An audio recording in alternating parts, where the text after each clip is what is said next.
माता पिता की मौत के बाद मैं अकेले ही रहती थी। मैं जिस ऑफिस में काम करती थी, आदित्य उस कंपनी में एक बड़ा अधिकारी था। उस कंपनी में कई आदमी औरत काम करते थे। जहां आदमी औरत साथ काम करते हैं तो एक दूसरे से मिलना जुलना स्वाभाविक ही है। एक ही कंपनी में काम करने से कई बार आदित्य से मेरी बातचीत हुई थी। एक दिन लिफ्ट में हम दोनों को साथ आने का मौका मिला और फिर एक दिन मोबाइल नंबरों का आदान प्रदान भी हो गया। आदित्य को फोन पर बात करने पर मैं मना नहीं कर सकी। उससे बात करना मुझे अच्छा लगने लगा। फिर मिलने की इच्छा भी होने लगी। हम दोनों के बीच प्रेम शुरू हो चुका था। एक दिन वह मेरे घर आया तो हम दोनों एक दूसरे से लिपट गए और खूब प्यार लुटाया। मैंने अपना सब कुछ उसको सौंप दिया। अब यह मिलने का सिलसिला चलने लगा। मुझको लगा कि अब इस प्रेम को शादी में बदलना चाहिए। मैं पहले से ही शादीशुदा हूँ, कहते हुए आदित्य हकलाया। मेरी पत्नी एक मोटी है और बदसूरत भी है, हमेशा चिल्लाती रहती है, सामानों को उठाकर फेंकती है, प्रेम से एक शब्द भी नहीं बोलती। मुझे तो घर जाने की इच्छा भी नहीं होती, कहकर टेबल पर दोनों हाथ रखकर वह रोने लगा। तुम्हें देखते ही मैं तुम पर फिदा हो गया। तुम बेहद खूबसूरत हो और तुम्हें देखकर मैं सब कुछ भूल गया कि मैं शादीशुदा हूँ। मुझे लगा तुम्हें मालूम पड़े तो तुम मुझसे रिश्ता नहीं रखोगी। यही सोचकर मैंने सच को तुमसे छिपाया। मुझे छोड़कर मत चली जाना रिया। यह सुनने के बाद मुझको आदित्य से जो प्रेम था वह और भी बढ़ गया। इतने प्रेम से रहने वाले पति से प्रेम न करने वाली पत्नी के ऊपर मुझे गुस्सा भी आया। तुम चिंता मत करो, मैं उससे तलाक ले लूंगा, उसके बाद हम शादी कर लेंगे, पर तब तक मैं तुम्हें देखे बिना नहीं रह सकता। यहाँ तो आना जाना संभव नहीं। एक नया घर ले लेता हूँ, तुम वहाँ रहो, 2 महीने में तलाक हो जाएगा। लेकिन एक दिन कुछ ऐसा हुआ जिससे मेरे पैरों तले जमीन खिसक गई। मुझसे मिलने एक औरत आई। उसने कहा मेरा नाम प्राची है, मैं आदित्य की पत्नी हूँ। अब मैं कौन हूँ समझ में आ ही गया होगा।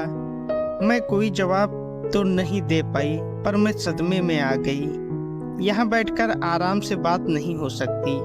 पास के रेस्टोरेंट में चलकर हम बात करें। कपड़े बदल कर जल्दी से चलो, प्राची बोली। उनकी आवाज में जो गंभीरता थी उससे मुझको वैसे ही करने के लिए मजबूर कर दिया। मेरे मन के अंदर हजारों प्रश्न उठने लगे। झगड़ा करने आई है क्या? मेरे पति को मुझसे अलग मत करो ऐसा विनती करेगी और आदमियों को लाकर मुझे धमकी देगी। क्या करना चाहिए मेरी समझ में नहीं आया। मैं कपड़े बदलकर उनके साथ रवाना हो गई। विश्वास करने लायक बात तो थी, मगर उसकी पत्नी इस तरह आकर मेरे सामने खड़ी हो जाएगी या मैंने नहीं सोचा था। रेस्टोरेंट में मैं और प्राची कोने की टेबल पर बैठे। आर्डर देकर प्राची ने मौन तोड़ा। क्या बात है रिया, तुम कुछ भी बोल नहीं रही हो? मैं क्या कहूँगी, ऐसा तुम्हें डर लग रहा है क्या? मैं यहाँ इस जगह रहती हूँ या आपको कैसे पता चला? प्राची खिलखिलाकर हंसी। आदमी दूसरी औरत के पास जा रहा है, एक औरत उसे समझ नहीं सकती क्या? पति से जब पूछा तब उन्होंने ठीक से जवाब नहीं दिया। तब मैंने तुम्हारे बारे में पता किया तो मुझे मालूम चला छोटी उम्र में तुम्हारे माता पिता गुजर गए और नज़दीकी रिश्तेदार भी कोई नहीं है। पिछली बार जब तुम आदित्य के साथ बाहर गई थी तो उसने तुम्हें एक ब्लैक कलर की सिल्क की साड़ी दिलाई थी। यह सब कुछ भी मुझे मालूम है। आपराधिक भावना से मैंने सिर झुका लिया। एक गंभीर आदमी के आते ही तुम उस पर फिसल गई। मैं दिखने में सुंदर नहीं हूँ, मोटी हूँ, काली हूँ और हमारे पिताजी की वजह से एक बेमेल शादी हो गई। वह आगे बोली, मेरी बहन ने एक लड़के से प्रेम किया। वह कौन है, कैसा है, मेरे पिताजी ने इसे भी मालूम नहीं किया। उनसे बात करके दीदी की शादी करवा दी। मेरे पिताजी को तो उसके बारे में मालूम करना चाहिए था। यदि लड़का ठीक होता तो शादी करवाते, पर ऐसा नहीं हुआ। उस आदमी के सही न होने के कारण मेरी दीदी ने आत्महत्या कर ली। मैं भी कहीं प्रेम में न पड़ जाऊं, ऐसा सोचकर वे डर गए और उनके ऑफिस में काम करने वाले आदित्य से जल्दी जल्दी में मेरी शादी करवा दी। पर आदित्य को हमारे पिताजी के रुपयों पर ही आग थी। यह समझने के पहले ही उनका देहांत हो गया। हमारा कोई बच्चा नहीं है, यह तो एक बहाना है। जिनके बच्चा नहीं होता वे खुशी के साथ नहीं रहते हैं क्या? मन में प्रेम हो तो यह संभव है। प्राची का गला भर आया, आंखों में नमी आ गई। अपनी गलती को मैंने महसूस किया। देखो, अपनी समस्या को बताकर सांत्वना लेने के लिए मैं यहाँ नहीं आई। मेरे पति को छोड़ दो या भी नहीं कहूँगी। जब उसने मेरे शरीर का बहाना बनाकर दूसरी स्त्री को ढूंढ लिया है तो उसी समय से मेरी शादीशुदा जिंदगी का कोई अर्थ नहीं है। यह बात मेरी समझ में आ गई थी। सिर्फ तुम्हारे बारे में बात करने के लिए मैं तुम्हें ढूंढ कर आई, तुमसे बात करने। यदि मुझे समझाने के लिए माँ होती तो मेरी यह गलती नहीं हुई होती।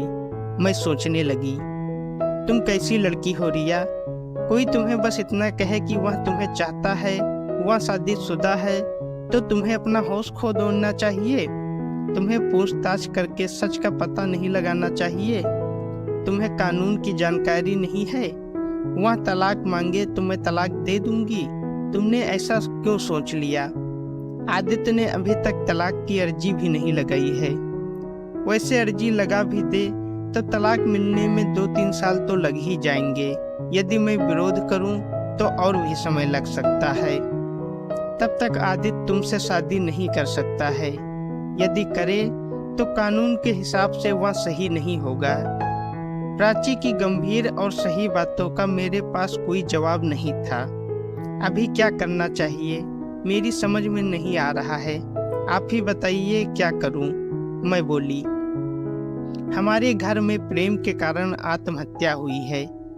वैसे ही यहाँ न हो, इस बात को ध्यान में रखकर मैं यहाँ आई हूँ। घर जाओ और तसल्ली से सोचो, तुम्हें आदित्य से कितना प्रेम है और आदित्य को तुमसे कितना प्रेम है और वह कितना सच्चा है, इसे भी मालूम करो।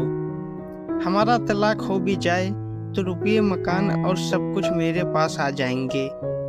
आवाज देते ही काम के लिए आदमी हाजिर, बड़ा बंगला, हमेशा ड्राइवर के साथ गाड़ी। इन सब सुविधाओं को छोड़ने के लिए आदित्य तैयार होगा क्या, इसे मालूम करो।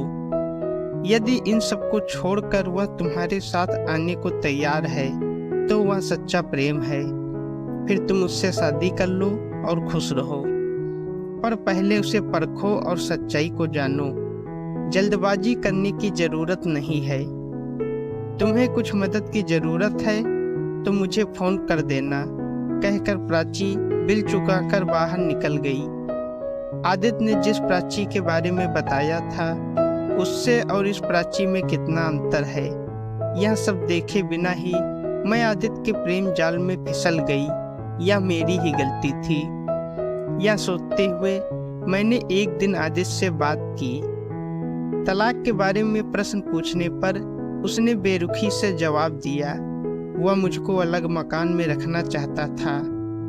प्राची के साथ जो आरामदायक जीवन उसे मिला है वह उसे खोना नहीं चाहता था। वह खुद को अच्छा आदमी भी दिखाना चाहता था ताकि समाज में उसकी इज्जत बनी रहे। मेरे साथ छिप छिप कर जिंदगी जीने का जो जाल उसने बिछाया था वह मेरी समझ में आ चुका था। यह जानकर एक दिन उसने गुस्से में कहा, अरे तुम कैसी बात कर रही हो? मेरे साथ घूमी फिरी हो, कितने दिन होटलों में आई हो, मौज मस्ती की हो, उन सबको मैं फोन पर डालकर भेज दूंगा। फिर कोई तुमसे शादी नहीं करेगा। मैं जैसा बोल रहा हूँ वैसा रहो, नहीं तो मैं क्या करूँगा मुझे नहीं पता। मैं डर गई। मैंने प्राची से मदद मांगी। वह धमकाता है। तब प्राची ने कहा, तो तुम क्यों डर रही हो? जो कुत्ते भौंकते हैं वो काटते नहीं। तुम्हारी फोटो डालते ही साथ में उसकी तस्वीर नहीं आएगी क्या? हाँ, तुम सतर्क जरूर रहो। तुम पुलिस की मदद लो। जहाँ विनम्र होना जरूरी हो वहाँ होना चाहिए, पर कोई गलती करे तो उसको छोड़ो भी मत। किसी काम को शुरू करने के बाद मन में दुख नहीं होना चाहिए। प्राची बोली। फिसल कर गिरने वाली मेरा प्राची ने हाथ पकड़कर खींचा था और मुझे सही राह दिखाई थी। फिर भी मैं ऑफिस वालों की निगाहों और आदित्य की धमकियों को सहन न कर पाई। मैंने आदित्य से दूर जाने का निश्चय कर लिया। मैंने उस दफ्तर में नौकरी छोड़ दी और दूसरे शहर चली आई। अब मैं अपने जीवन की एक नई शुरुआत करने जा रही हूँ। दोस्तों, अगर आपको कहानी अच्छी लगी है तो वीडियो को लाइक करें, शेयर करें और हमारे चैनल को सब्सक्राइब करें। धन्यवाद।